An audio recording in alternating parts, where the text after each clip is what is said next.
अस्सलाम वालेकुम नाज़रीन, उम्मीद है आप सब लोग खैरियत से होंगे। इन्फॉर्मेटिव में खुशामदीद। पिछले दिनों छुट्टी थी तो सोचा कहीं ट्रिप छोटा सा कर लिया जाए। सियालकोट जाने का इत्तेफाक हुआ। इसके रीज़न भी मैं आपको बताती चलूँगी कि सियालकोट क्यों जाना हुआ। तो सबसे पहले हम बरास्ता रिंग रोड सियालकोट के लिए रवाना हुए। रिंग रोड के बारे में मैं थोड़ी सी इन्फॉर्मेशन देती चलूँ कि 2009 में बनी रिंग रोड की लंबाई 85 किलोमीटर है और एक अंदाजे के मुताबिक तकरीबन 4.25 लाख गाड़ियाँ रोज़ाना यहाँ से गुज़रती हैं। ये रिंग रोड M2, M11 और N5 नेशनल हाईवे को आपस में लिंक करती है। यहाँ पे यकीनन आप लोगों ने भी सफ़र किया होगा और सफ़र करने वाले जानते हैं कि ये बहुत ही स्मूथ और बड़ी प्यारी शाहराह है और इस पे सफ़र करने से इंसान को यकीनन एक डिफरेंट सी फीलिंग होती है और लॉन्ग ड्राइव के शौकीन लोग यकीनन इस रास्ते पे जाके, ख़ास तौर पे वो लोग जो आउट ऑफ कंट्री जा रहे होते हैं, वो एयरपोर्ट जाने के लिए भी यही रास्ता इख्तियार करते हैं और यकीनन ये बहुत ही ज़्यादा एक मज़े का सफ़र होता है। तो रिंग रोड से मुतल्लिक भी मैं सोच रही हूँ कि एक अदद पूरे रिंग रोड की ट्रैवलिंग की वीडियो बनाऊँगी जिससे आपको पूरी इन्फॉर्मेशन दे सकूँगी।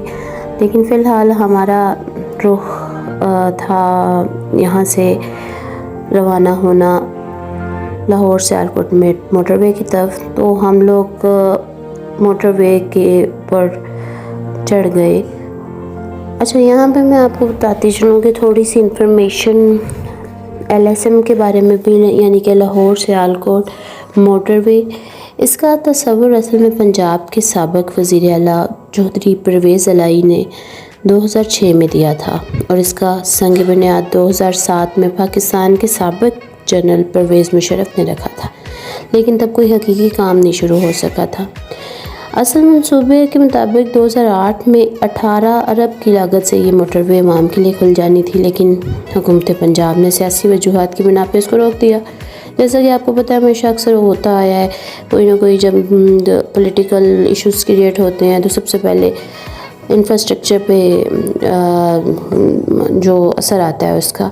बाद में उस वक्त के वज़ीर आज़म जो बने थे मियां नवाज शरीफ साहब, उन्होंने LSM की दोबारा तामीर का हुक्म दिया। LSM stands for Lahore Sialkot motorway. और फिर नेशनल हाईवे अथॉरिटी ने फ्रंटियर वर्क्स ऑर्गेनाइजेशन यानी FWO और एक गैर मुल्की कंपनी को एक शॉर्ट लिस्ट किया ताकि वो ये शुरू कर सकें। इस प्रोजेक्ट का जो पहला हिस्सा है वो लाहौर इस्लामाबाद मोटरवे यानी M2, उसके साथ ये पैरेलल चलती है। M12 इसके अगले मरहले में आती है जो कि सियालकोट से खारियाँ और फिर बारासा गुजरात तक जाएगी और आखिरी मरहला जो है इसका वो M13 बनाई जाएगी जो कि खारियाँ से रावलपिंडी होता होता दोबारा M2 को लिंक करेगा। यानी कि एक अच्छा खासा मंसूबा है। और मैं यहाँ पे नाज़रीन ख़ास बात आपको बताती चलूँ, सिंगापुर जैसा डेवलप्ड जो कंट्री है उसके बारे में एक रिपोर्ट में कहा जाता है कि उनकी तरक्की का इन्हसार ही मोटरवेज़ पे हुआ है। किसी भी मुल्क की तरक्की के लिए जब तक आप उसमें ट्रांसपोर्टेशन की सहूलत नहीं देते हैं तो वो मुल्क तरक्की नहीं कर सकता है। तो इस सिलसिले में मैंने आपको बताया कि मोटरवे किस कदर अहम है और मोटरवे पे जिन लोगों ने सफ़र किया है वो जानते हैं कि ये सफ़र इंतहाई आरामदेह होता है और इसकी लेन्स इतनी चौड़ी होती हैं कि इसके ऊपर सफ़र करने से इंसान ना तो थकता है, ना ही ड्राइविंग करने वाला थकता है और बिल्कुल भी किसी किस्म की आपस में क्या कहते हैं कोई भी किसी इंसान को कोई इस इतने लंबे सफ़र में मसला नहीं हो पाता। ये मोटरवे भी 4 लेन्स पे मुश्तमिल है और इसमें 9 इंटरचेंजेस हैं, 8 फ्लाईओवर्स हैं, 20 ब्रिजेस बनाए हुए हैं, 18 अंडरपासेस हैं और ये काला शाह काको के करीब लाहौर लिंक रोड के ज़रिए M2 और N5 से लिंक हो जाती है। और ये मोटरवे का जो पूरा सिलसिला है ये GT रोड के भी पैरेलल चलता है, जो कि कामों की गुजरावाला और डस्का के ईस्ट में से हो के संबड़ियाल पर ख़त्म हो जाता है। ये तो खैर कुछ मोटरवे के बारे में बात हो रही थी। अब सियालकोट की तरफ चलते हैं। सियालकोट में चूँकि सफ़र करते करते हम देखें सियालकोट आन पहुँचे हैं, तो सबसे पहले जो सियालकोट में नज़र आती है चीज़ जो काबिल ज़िक्र है वो बाबे सियालकोट है, जहाँ से आपको वाकई महसूस होता है कि हम सियालकोट में एंटर हो रहे हैं। तो मैंने जैसा कि पहले कहा कि सियालकोट आने की एक रीज़न थी, तो रीज़न मैं आपसे ज़रूर शेयर करूँगी, लेकिन उससे पहले मैं थोड़ा सा सियालकोट का भी तारफ़ देती चलूँ। नाज़रीन, जैसे कि अब हम टोल प्लाज़ा क्रॉस करने लगे हैं, आप देख सकते हैं कि लेन्स बहुत कुशादा और बहुत खूबसूरत तरीके से बनी हुई हैं। और यहाँ पे ये सहूलत दी गई है कि आप टोकन वाली गाड़ी में अगर रिचार्ज करवा लेते हैं तो फिर इजीली यहाँ से क्रॉस कर सकते हैं। किसी किस्म की पुरानी टोल प्लाज़ा के अकॉर्डिंग कोई टिकट लेने की ज़रूरत नहीं है, और बड़ा एक मुनासिब और मॉडर्न सिस्टम है जिसके थ्रू आप चले जाते हैं। यहाँ से हमारा सफ़र सियालकोट की तरफ रवाना है और खेत खलियान खूब अच्छे लग रहे हैं। आज जब हम इस दिन में रवाना हुए तो मौसम भी, क्योंकि दरमियान में डिस्टेंस था, तो दिन भी ऐसा लिया कि जिसमें बहुत ज़्यादा गर्मी ना हो, और अर्ली मॉर्निंग निकलने की वजह से आप देख सकते हैं कि साफ़ शफाफ दूर तक सारे मनाज़र नज़र आ रहे हैं। ये आर्मी वैन आपने देखी।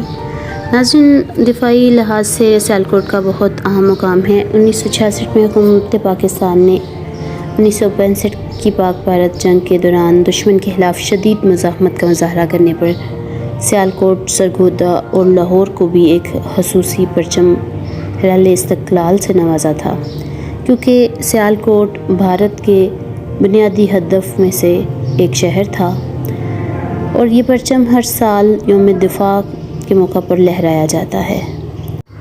हिस्ट्री से अब थोड़ा बाहर निकलते हैं और दोबारा से अपने सफ़र पर नज़र डालते हैं। आई थिंक हम लोग सियालकोट के नज़दीक पहुंच चुके हैं। जी हाँ, बिल्कुल 18 किलोमीटर दूर रह गया है। डस्का भी नज़र आ रहा है और ये बहुत प्यारा एक टर्न ले रहे हैं हम।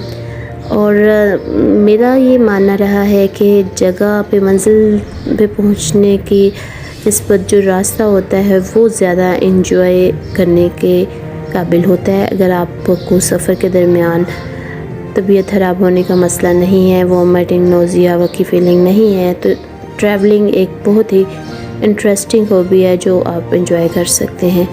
और मेरा आइडिया बिल्कुल ठीक निकला। हम लोग वाकई सियालकोट के बिल्कुल नज़दीक आन पहुँचे हैं। आई थिंक ये शहर का आगाज़ होने जा रहा है, तो देखते हैं। इस वक्त जी बिल्कुल गुड बाय आ गया है, यानी हम ऑलमोस्ट शहर में एंटर हो गए हैं।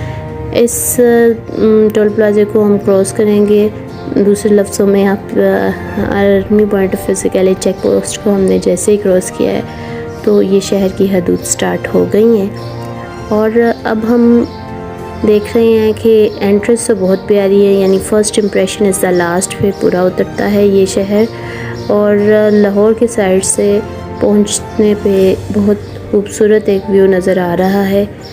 तो 10 बाय 10 नंबर दिया जा सकते हैं सियालकोट की इस एंट्रेंस को, जिसमें ये है कि डस्का और दूसरे जो सिटीज़ हैं उनका अलग से ये जो आप देख रहे हैं ये साइड पे रोड मुड़ रही है, ये उन सिटीज़ की तरफ जा रही है। ये जो सामने है, हम लोग चूँकि सियालकोट जाना चाह रहे हैं तो हमने टर्न ले लिया है। आप ये बोर्ड्स भी पढ़ सकते हैं डायरेक्शन के। ये जैसे हम लोग अंडरपास क्रॉस करते हैं तो सामने बाबे सियालकोट आ जाता है, जो कि सिटी में बाकायदा एंट्री होती है। अल्हम्दुलिल्लाह हम सेफ एंड साउंड पहुंच गए हैं। तो ये शहर का एक बर्ड आई व्यू है। सियालकोट के हवाले से मैं एक दफ़ा फिर आपको बताती चलूँ कि इस शहर की आबादी तकरीबन 6,56,000 के करीब है और इसका एरिया 19 किलोमीटर स्क्वायर है। इसके अलावा सियालकोट पाकिस्तान के बाकी शहरों की निस्बत एक अमीर शहर है, क्योंकि बरतानवी हिंदुस्तान के ही ज़माने से ये एक सन्नती शहर समझा जाता था। इसका आप आइडिया यहाँ से भी लगाएं कि 2015 तक सियालकोट ने $2 बिलियन मालियत का सामान एक्सपोर्ट किया, जो पाकिस्तान की टोटल एक्सपोर्ट का 9% बनता था। और सियालकोट के तकरीबन 2.5 लाख से ज़ायद शहरी हैं जो इसकी अपनी ही इंडस्ट्रीज़ में काम करते हैं। और अगर इंडस्ट्रीज़ की बात की जाए तो ये एक तमाम तमाम जो सनतें हैं वो अहम शाहराहों पर रिबन नुमा पैटर्न में तैयार हुई हैं। यहाँ पे स्पोर्ट्स की मैन्युफैक्चरिंग सबसे ज़्यादा है। जहाँ तक ओल्ड सिटी का ताल्लुक़ है तो पुराना शहर ज़्यादा गुंजानाबाद है, जैसे कि आप देख सकते हैं। ये दूर एक मंदिर नज़र आ रहा है जो कि फंक्शनल नहीं है, लेकिन उन्होंने महफूज वैसे ही रखा हुआ है पुराने शहर को। और ज़्यादा इसमें ऊंचे नीचे सड़कें हैं जो ये शो करती हैं कि शायद किसी ज़माने में ये पहाड़ी एरिया रहा हो या फिर ज़मीन की बनावट ही इसमें इस तरह की थी। हम लोग ओल्ड सिटी में गुज़रे थे। यहाँ पे ये साबित होता है कि मैं आपको बता दूँ कि एक्चुअली हमारा सियालकोट आने का मकसद क्या था। सियालकोट का शहर असल में कायदे आज़म के साथ एक बहुत ही मकबूल तरीन जो क्या में पाकिस्तान के हीरो हैं, मुसव्वरे पाकिस्तान जिन्हें टाइटल दिया जाता है, यानी कि अल्लामा इकबाल, ये उनकी जाए पैदाइश है और इसी हिसाब से इसको शहर इकबाल भी कहा जाता है। हमने असल में प्लान बनाया था कि हम इकबाल का घर देखते हैं और ये पाकिस्तानी होने के नाते हमारे लिए सादत थी कि हम शायर मशरक़ और मुसव्वरे पाकिस्तान जनाब अल्लामा मोहम्मद इकबाल का घर देखते। चूँकि ये उनकी रहाइश ओल्ड सिटी में रही है तो वहाँ तक पहुँचना तो इजी था, लेकिन इन गलियों में उनके घर को तलाश करना एक न्यू विज़िटर के लिए थोड़ा सा मुश्किल था। इस सिलसिले में हमने यहाँ लोगों से मदद लेना चाहिए और यहाँ के लोग कैसे हैं इसका आइडिया अभी आपको करवाते हैं। एक रास्ते से पूछते पूछते जैसे ही हम एक अंकल के पास पहुँचे और उनसे अल्लामा इकबाल के घर के बारे में, उनके एड्रेस के बारे में पूछना चाहा, तो जो उनके साथ हमारी गुफ्तगू हुई, आइए। अच्छा जी, इंज हो गए ना, इंज चौक तो जी भाई चौक तो असर होना है, ठीक हो गया जी घर के पैदल टुर जाओ जिवें कहंदे जे रश ना हो पर अब इतना ही मार्च आज रश नहीं होने लगा। अच्छा इंज हो गए ना जी, ते जिन्ना चौक ना इथों हाँ जी, इन्ना अगे जाके थोड़ा जिहा और अगे जाके तो किसी ने पूछ लियो, ठीक हो गया, ठीक है ना। मेहरबानी। और चाह पानी पिलावा, बड़ी मेहरबानी, अल्लाह खुश रखे तो अल्लाह जिंदगी सेहत दे। नाज़रीन, आप देख सकते हैं कि किस कदर नफीस और खुश मिजाज लोग हैं और हॉस्पिटैलिटी के लिहाज से तो पाकिस्तान वैसे ही मशहूर है।